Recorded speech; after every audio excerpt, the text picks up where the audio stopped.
Jai Hind students, in this video I am going to teach you about nucleic acid that is given in page number 149 of your NCERT book. A previous video I have also made that is related to the nucleic acid, means its constituent compound that were the parts of biomicromolecules. Now we are going to study nucleic acid, that is the macro part, and it consists of, or it is the polymer of nucleotides. Okay, so in the biomicromolecules we have studied its separate constituent, means in that portion we have find like nitrogenous bases separately, pentose sugar separately, means in a digestive form. Now in biomacromolecular parts, means acid insoluble part, whole nucleic acid, entangled nucleic acid will be found, that's weight will ranges from more than 1000 Dalton to 10,000, more than 10,000 Daltons. So starting as nucleic acid, it may be DNA or RNA, means nucleic acid is maybe DNA is of two types, DNA or RNA, and this nucleic acid is our genetic material which you will study in class 12. What are genetic materials, how are they, what are their chemical characteristics, these all features you will study in class 12 about nucleic acid. In class 11 you just know that these are our genetic materials which carry our genetic information, which is of two types, DNA and RNA.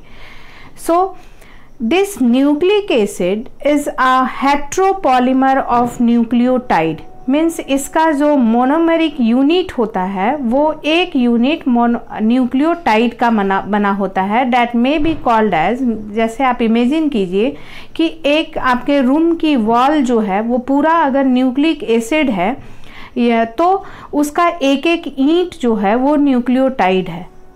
Now this nucleotide is again made up of nucleosides and phosphate group. ये जो nucleotide है वो खुद nucleoside से बना हुआ है, उसका एक पोर्शन न्यूक्लियोसाइड कहा जाता है और दूसरा फॉस्फेट ग्रुप है, that is present in form of phosphoric acid H3PO4. ये सभी बातें मैं प्रीवियस वीडियो में भी बता चुकी हूँ. It is a quick revision so that we can go for the further level of this study. Nucleosides contains pentose sugar and nitrogenous bases. This pentose sugar is of two types, ribose sugar and deoxyribose sugar. In deoxyribose sugar, carbon number 2 has no oxygen, means it is deoxidized condition. There is no oxygen at carbon number 2. In ribose sugar, everything is similar to deoxyribose sugar, but only hydroxyl group, that is OH, is present at carbon number 2.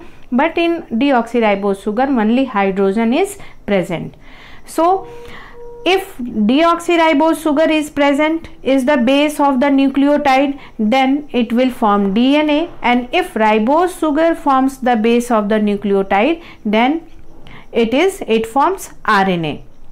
Come to the nitrogenous bases that are heterocyclic in nature, means it consists of different elements including carbon, like nitrogen in its main cycle, so it is heterocyclic skeleton for a skeleton formula of nitrogenous bases, which is again of two types, purines and pyrimidines. Purine has two cyclic structure, pyrimidine has only one cyclic structure. Again purine can be substituted by different elements or different molecule or group, functional group, and it can become adenine or guanine, means purine is of two types, adenine and guanine.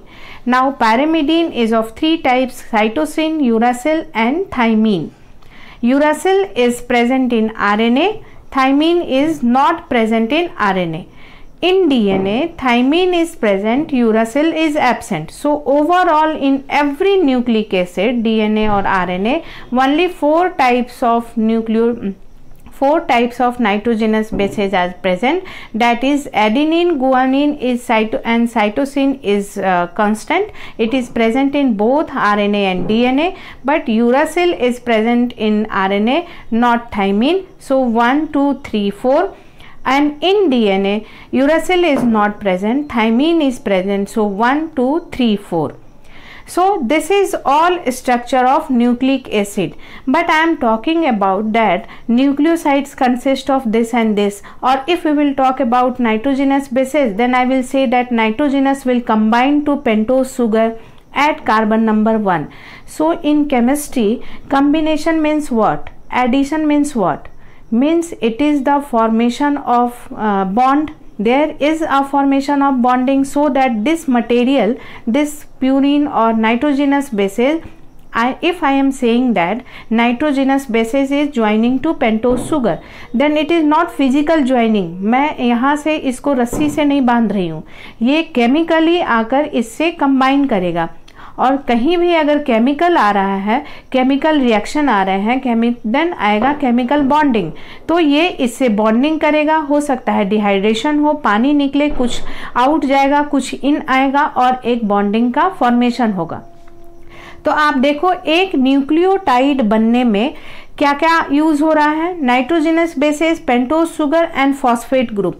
इस तीनों चीज को जब combine करेंगे तब nucleotide बनेगा. It means ये इसको इसके साथ कंबाइन करने में एक बॉन्ड का फॉर्मेशन होगा, फिर इस दोनों जब बन जाएंगे उसके साथ ये कंबाइंड होगा तो दूसरा टाइप का बॉन्ड फॉर्मेशन होगा.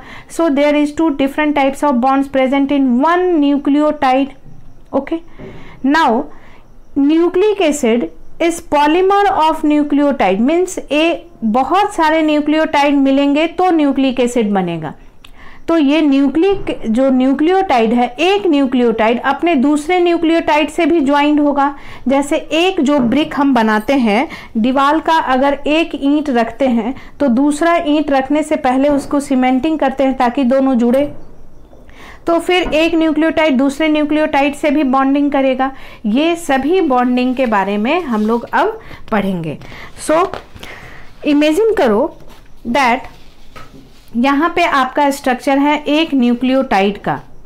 Okay, this is one nucleotide that consist of a pentose sugar. Imagine it is ribose sugar और deoxyribose sugar, it doesn't matter. Imagine it is ribose sugar, here OH is present. So nitrogenous bases will combine here. हम यहाँ पे I am putting this diagram also like this. This is I am talking about ribose sugar. Here it was OH. Now this nitrogenous base will combine with carbon number 1. See here like this. If imagine adenine is combining, if like this cytosine is combined, because I have made diagram of only one cycle, it means it is pyrimidine. For example we will take cytosine. तो जब cytosine इससे combine करेगा, हमेशा cytosine nitrogen number 3 यहाँ से combine करेगा. This is 1, यहाँ पे आप देखिए, that is nitrogen number 1. This is 1, this is 2, this is 3, 4, 5, 6. Nitrogen number 1 से यहाँ पर इसका कॉम्बिनेशन होगा. यहाँ H है, ये OH है, ये आपका ब्रेक करेगा और H2O बनके आपका ये रिलीज होगा. And then a bond will be created with this carbon compound. A direct bond will be created and then that will be glycosidic bond. This will be glycosidic bond after the release of water. Okay, जैसे आप इस diagram को इस diagram से आप compare कीजिए. ये आकर आएगा यहाँ पे नाइट्रोजन 1, यहाँ पे आएगा, ये H2O वाटर बाहर जाएगा और ये कार्बन के साथ नाइट्रोजन की बॉन्डिंग होगी. And then that bond will be called as glycosidic bond. This is N-glycosidic bond because the bond is being formed with nitrogen. Okay, now when this sugar is combined with nitrogenous bases then it is called as nucleoside. ये आपका nucleoside बना और इसका particular name है. जब इस nucleoside के साथ फॉस्फेट ग्रुप आएगा at carbon number 5 then it will become nucleotide. तो अब कैसे आएगा फॉस्फेट ग्रुप? आप यहाँ पे देखो CH2OH है, कार्बन नंबर 5 है, ये रिंग के बाहर रहता है कार्बन नंबर 5, तो CH2OH है और यहाँ पे आप देखिए H3PO4 है. ओके, ये CH2OH एंड H3PO4 ये यहाँ का OH और इसका एक O वाटर बनकर बाहर निकलेगा और ये बॉन्डिंग करेगा इस तरह. H एंड H को मैंने हटाया है, यहाँ पे माइनस नेगेटिव साइन दिया. अगर मैं यहाँ H डाल दूँ तो ये नेगेटिव साइन हट जाएगा क्योंकि ये सेटिस्फाइड हो जाएगा. तो आप यहाँ नेगेटिव साइन डाल भी सकते हैं क्योंकि ये बहुत ज़्यादा इलेक्ट्रोनेगेटिव है, ये H लूज कर लेगा तो यहाँ पे माइनस माइनस साइन और एक वाटर बाहर निकलेगा एंड H3 इसका एक हाइड्रोजन इसके साथ OH के साथ मिलके वाटर बन गया, बाकी 2 हाइड्रोजन बना और PO4. So when acid combines with an alcohol OH group that was here CH2OH here, so it will form water will be released and an ester bond will be formed. Ester bond. So this is one brick of nucleotide. एक block है आपका nucleotide का. But what is nucleic acid? Many nucleotides will combine together. It means again second nucleotide will combine. दूसरा nucleotide जिसमें एक nitrogenous base रहेगा, phosphate group रहेगा, वो आएगा. अब इन दोनों का कॉम्बिनेशन कैसे होगा? कुछ रिश्ता तो बनना चाहिए, तभी तो ये दोनों जुड़ेंगे. And then this will be called as nucleic acid because nucleic acid consist of many nucleotide. I am giving example of only 2 but many nucleotides will combine. And it is heteropolymer. Why? Because you can see here it is here pyrimidine, example here cytosine, and it is purine, example you can give example that it is adenine. So it is another nucleotide and it is another nucleotide, so it is heteropolymer. Now see how the reaction will be formed. This double bond O will be shifted here and this a double bond O and this bonding will be created by C third carbon of the next nucleotide. Here आप देख रहे थे यहाँ क्या था, C और OH था. यहाँ पे आप देखो क्या है, H और OH है. ओके, फॉस्फोरस का एक O मिलेगा और फिर यहाँ से आपका वाटर जो है ये आपका जो OH जिसके साथ था वो रोटेट करके जाएगा, डबल बॉन्ड यहाँ आएगा, यहाँ का OH, ये OH मानिए यहाँ शिफ्ट किया, डबल बॉन्ड यहाँ आया, H और ये OH मिलकर आपका वाटर बाहर निकला and again this bond is, यहाँ भी हाइड्रोक्सिल ग्रुप है और ये एसिड है, again this bond is ester.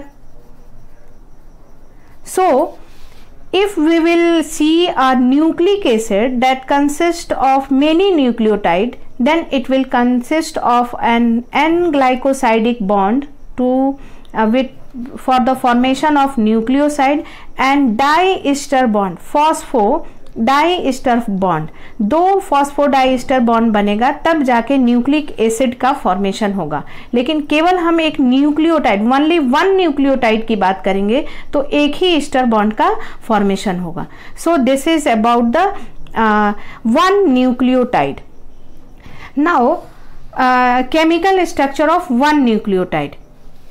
But further many developments has been done in the structure formation of DNA and RNA, in the study of structure of DNA and RNA, and finally in 1953 Watson and Crick gave a 3D model of DNA.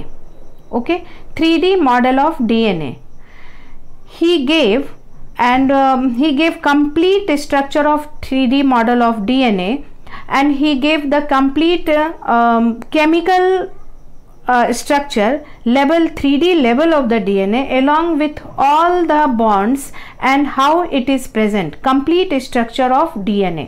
Okay, now what he said that DNA is double stranded bond. DNA जो है वो आपका double stranded bond है। DNA जो है वो double stranded bond है, double stranded structure है। Means it consist of 2 strands of nucleotide. मैं यहाँ आपको एक स्ट्रैंड बनता हुआ केमिकली दिखा रही थी। इसी स्ट्रक्चर को, ये केमिकल स्ट्रक्चर है और ये 3D स्ट्रक्चर है in form of model. Okay, means ये केमिकल मॉलिक्यूलर स्ट्रक्चर है और ये 3D मॉडल है। जैसे आपको मॉडल बनाने के लिए दिया जाएगा, आप जैसे पानी रिवर का मॉडल बनाइए, तो उसमें क्या करते हैं, उसका स्टेबल कुछ मॉडल बनाते हैं, ब्लू कलर का होता है, रिवर लाइक दिखता है, ऐसे ऐसे बनाते हैं। तो ये जो है आपका, ये केमिकल स्ट्रक्चर है और ये डीएनए का मॉडल है। According to this model which is followed till today and यही स्ट्रक्चर आपका माना जाता है। वो क्या कहना है इनका, that DNA is double stranded. Means double stranded का मतलब ये हुआ कि ये एक स्ट्रैंड हुआ, ऐसे बनता हुआ जाता, ये डबल स्ट्रैंड है। मीन्स इसके बगल में भी एक और स्ट्रैंड है और ये दोनों स्ट्रैंड आपस में हाइड्रोजन बॉन्ड से ज्वाइंट है। ओके, मीन्स डीएनए जो है वो एक स्ट्रैंडेड ऐसा नहीं है, ऐसा केमिकली ये चेन बनता गया। ये डबल स्ट्रैंडेड है and double stranded bond is joint bye hydrogen bonding. Okay, first बात ये। दूसरा, ये वॉटसन एंड क्रिक की जो मॉडल है, इनका ये मॉडल बहुत सारे दूसरे साइंटिस्ट के हेल्प से भी बना है। इन्होंने बहुत दूसरे साइंटिस्ट का भी हेल्प लिया। पहले तो ये एक्सरे डिफ्रैक्शन मॉडल फ्रैंकलिन ने जो प्रोड्यूस किया था उस पे बेस्ड है। दूसरा, इन्होंने चैरगैप्स रूल, जो कि इनसे पहले ये साइंटिस्ट एक रूल देकर गए थे, उस रूल को भी इस मॉडल को बनाने में हेल्प मिला। वो क्या था, चैरगैप्स का कहना था कि डीएनए हमारा डबल स्ट्रैंडेड है। Okay, DNA is double stranded means 2 strands are present first. Second, always and always adenine will do pairing with thymine and with 2 hydrogen bond। इनका कहना था कि अगर एक स्ट्रैंड पे यहाँ पे नाइट्रोजनस बेसिस एडेनिन है तो दूसरा जो स्ट्रैंड यहाँ से जाएगा वहाँ पे जरूर से थाइमीन ही रहेगा। It is must that adenine will pair with thymine, guanine will pair with cytosine. ये चैरगैप्स रूल है and it is well established rule, proved that always adenine will pair with thymine, guanine will pair with cytosine, and the bond between adenine and thymine is double hydrogen bond and guanine and cytosine is triple hydrogen bond. This can be presented as this also। अगर किसी भी DNA में adenine एक strand पे यहाँ है तो आप अपने आप यहाँ पे थाइमीन लिख देंगे, यहाँ अगर गुआनिन है तो यहाँ साइटोसिन लिखेंगे और यहाँ ट्रिपल बॉन्ड का फॉर्मेशन होगा और यहाँ डबल बॉन्ड का फॉर्मेशन होगा। ओके, तो इसका मतलब अगर एडेनिन को गुआनिन से जोड़ दिया जाए एक स्ट्रैंड पर, एडेनिन जितना एडेनिन है और गुआनिन है अगर ऐड किया जाए, इट मीन्स दूसरे स्ट्रैंड पे उतना ही साइटोसिन प्लस थाइमीन है, क्योंकि अगर इधर एडेनिन है तो इधर थाइमीन होगा ही, अगर इधर गुआनोसिन है तो इधर साइटोसिन होगा ही। So A plus G is equal to T plus C. अब आप अगर रेशियो में लेंगे तो A by T is equal to G by C, A by T is equal to G by C, क्योंकि अगर A जहाँ है वहाँ T होगा, A is equal to T होगा। अगर A इधर इस बॉन्ड पे 6 है तो इस बॉन्ड पे भी, इस स्ट्रैंड पे भी 6 होगा। अगर मैं कहूँ कि इस पूरे यहाँ तक के, यहाँ से यहाँ तक में A 6 है तो ऑफ कोर्स यहाँ से यहाँ तक में इस वाले स्ट्रैंड पे T इज इक्वल टू 6 होगा। तो A by T is equal to 6 by 6 is equal to 1। So in the same way G by C also and is equal to 1। So this is Chargaff's rule. Chargaff's rule states that always adenine pairs with thymine with the help of 2 hydrogen bond and guanine pair with cytosine with 3 hydrogen bond. Okay, इन सभी से Watson and Crick को help मिला अपना DNA model 3D DNA model बनाने में। उनका model क्या था? उनका कहना था DNA is double stranded, means 2 strand will run, first point. Second, the 2 strand will run anti parallel side. Anti parallel means अगर यहाँ पे सुगर फॉस्फेट बोन यहाँ से 5' से स्टार्ट हो रहा है तो ये आपका ये यहाँ से स्टार्ट हुआ और ये 3' एंड पे एंड करेगा।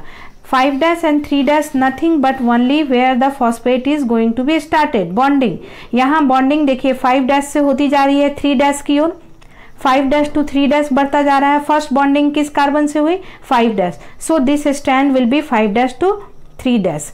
Now the second strand will always be anti parallel, means वो स्ट्रैंड उल्टा होगा। जैसे अगर एक स्ट्रैंड डीएनए का ऐसा जा रहा है तो दूसरा स्ट्रैंड ऐसा जाएगा। तो यहाँ पे ये 5' है तो ये क्या होगा? 3' और इसका ये स्ट्रैंड 5' हो जाएगा। So first point is DNA is double stranded. Okay, it is anti parallel arranged, means one strand is if 5' to 3', then the second strand will be 3' to 5'. In the same manner, like if this is one strand pointing this side and the same strand will be run parallelly like this, anti-parallel, in a anti-parallel manner, and here it will be bonding between the nitrogenous bases. And how the bonding will be done? The bonding will be done according to the Chargaff's rule, means if at one strand thymine is present, then on other strand adenine will be present and there will be double bonding. Here one bonding is I am only showing the presence of this nitrogenous bases. Okay, so bonding will be done according to the Chargaff's rule by the hydrogen bond. Now the third concept of 3D modeling, the third character of 3D modeling of DNA, that in one pitch का मतलब क्या हुआ? एक आप wave के one pitch का मतलब क्या जानते हैं? एक up and one down, then it is complete 180 degree. अगर हम यहाँ से ले रहे हैं तो ये अप हुआ और ये यहाँ से आके डाउन हुआ, तो ये कंप्लीट 180 डिग्री हुआ, तभी हम इसको आपको 180 डिग्री स्ट्रेट लाइन मानेंगे। इतने को तो मानेंगे नहीं क्योंकि ये केवल one part of the complete wave हुआ 180 degree. So one up and one down, this is helical form. जैसे आप इस वन पिच को कैसे मानेंगे? हाफ इधर से आया पूरा और फिर ये इधर से आया, this is one complete turn. So one complete turn off DNA, that is one pitch of DNA is 3.4 nm, means इसका जो लेंथ होता है वो 3.4 nm है। और अगर इसको एंगस्ट्रॉम में मेजर करेंगे, 1 angstrom is equal to 10 to the power minus 10 meter and 1 nm is equal to 10 to the power minus 9 meter. So अगर nm में मेजर करेंगे इसका लेंथ 180 डिग्री का, तो it will become 3.4 nm और 34 angstrom.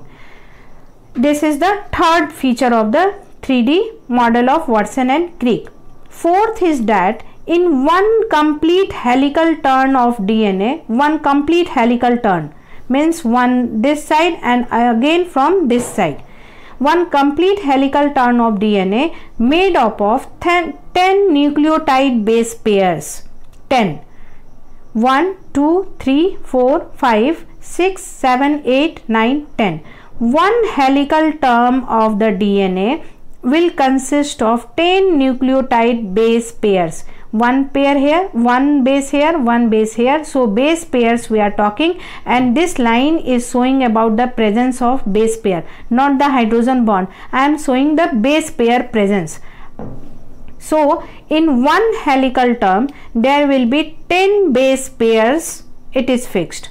Okay, The distance between these two anti-parallel strands is 20 angstrom. This is the fourth point, that the distance between the two anti-parallel strands is 20 angstrom. Again, fifth point, that whole helical turn is about 3.4 nm and it consists of 10 base pair. अगर ये 10 base pair का है पूरा और ये पूरे का length है 3.4 nm, तो एक के बीच का लेंथ हम कैसे पता करेंगे? एक के बीच का लेंथ, इस पूरे लेंथ को 10 में डिवाइड कर देंगे तो निकल जाएगा हमारा एक के बीच का लेंथ। अगर हम कहें कि ये पूरी लाइन 3.4 nm की है और फिर हम कहें कि ये लाइन 10 पार्ट्स में डिवाइडेड है, तो आप बताइए ये एक एक का कितना सेगमेंट, ये एक लाइन का distance between one base pair का क्या होगा, लेंथ क्या होगा? तो आप क्या करेंगे? 3.4 को 10 से डिवाइड कर देंगे, that is 0.34 nm. So rise of one helical turn, one base pair, एक बेस पेयर जो है दूसरे बेस पेयर का जो डिफरेंस है, लेंथ है, वो 3.34 nm है। और अगर एंगस्ट्रम बोलेंगे तो 3.4 एंगस्ट्रम होगा, क्योंकि एंगस्ट्रम जो है वो छोटा यूनिट है। This is equal to 10⁻⁻10 m और ये nm is equal to 10⁻⁹ m. Okay, so this the distance between two consecutive base pair is 0.34 nm or 3.4 angstrom. And our central axis, this whole DNA is helically arranged around a central axis. This arrangement made a major groove, जिसमें वो central axis के काफ़ी करीब तक धसा हुआ रहता है, and a minor groove जब वो सेंट्रल एक्सिस से थोड़ा दूर रहता है. So two grooves are formed, major groove and minor groove. ये फिजिकल स्ट्रक्चर का कंसेप्ट है. आप एक धागा को ऐसे लपेटिए सेंट्रल एक्सिस से, जो एक्सिस के करीब चला जाएगा डैट इज मेजर ग्रूव, और जो थोड़ा दूर रहेगा that is minor groove.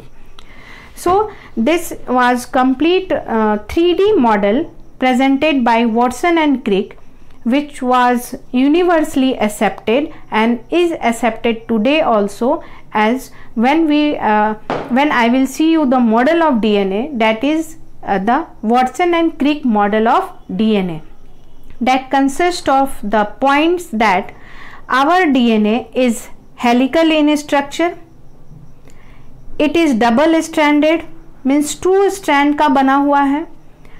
The two strands are joined by hydrogen bonding. How the hydrogen bonding is done? Hydrogen bonding is done according to the Chargaff's rule. When there will be A on one strand, there will be T on another strand. The A and T will be joined by two hydrogen bonding.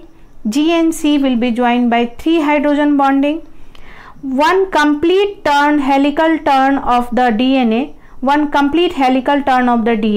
will be measuring about 3.4 nm. One complete turn of DNA will consist of 10 base pair. Okay, the distance between two base pairs is 0.34 nm, because we divide the whole length, one helical turn length by 10, and we got this. And these two strands are anti-parallel in nature.